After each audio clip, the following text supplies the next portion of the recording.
Hi guys, welcome back to our channel.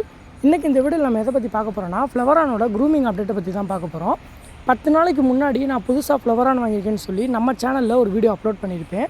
10 நாளுக்கு அப்புறம் இந்த ஃப்ளவரான் எப்படி இருக்குன்னு பார்க்குறீங்களா? பார்க்குறதுக்கே ரொம்ப சூப்பராக இருக்குல்ல. ஃபர்ஸ்ட் ஆஃப் ஆல் வந்து பார்த்திங்கன்னா அதோட ஹெட்டு வந்து நல்லாவே பாப்பப்பாக இருக்குது. நான் சைடு பை சைடு இமேஜ் வச்சு காட்டுறேன், நீங்களே கம்பேர் பண்ணி பாருங்கள்.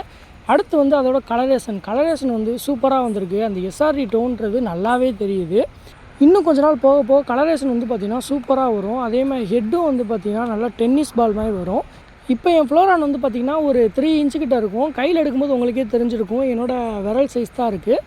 இதை எப்படி நான் இந்தளவு க்ரூம் பண்ணேன்னு பார்த்தீங்கன்னா, ஃபஸ்ட்டு வந்து ஒரு நல்ல டேங்க் செட்டப் கொடுக்கணும். நான் வச்சுருந்த டேங்க் வந்து பார்த்திங்கன்னா சின்ன டேங்க்கு, அதை விட இப்போ கொஞ்சம் பெரிய டேங்காக அப்டேட் பண்ணிவிட்டேன். செகண்ட் வந்து போடுற ஃபுட்டு வந்து நல்ல குவாலிட்டியான ஃபுட்டாக வந்து சூஸ் பண்ணிக்கிட்டேன். தேர்டு வந்து ஒரு நார்மலான ஏர் பம்பு தான் நான் யூஸ் பண்ணுறேன். அதில் ஸ்பாஞ்ச் ஃபில்டர் ஆட் பண்ணியிருக்கேன், அவ்வளோதான். இன்னும் இதுக்கு நான் ஹீட்ரு கூட ஆட் பண்ணலை. பட் இருந்தாலும் ஃப்ளோரான் வந்து நல்லா ஹெல்த்தியாக ஆக்டிவாக தான் இருக்குது. இதே மாதிரி உங்கள் ஃப்ளோரானுக்கும் நீங்கள் ட்ரை பண்ணி பாருங்கள். இதோட அப்டேட்டை நான் அடுத்த வீடியோவில் போடுறேன். தேங்க்ஸ் ஃபார் வாட்சிங்.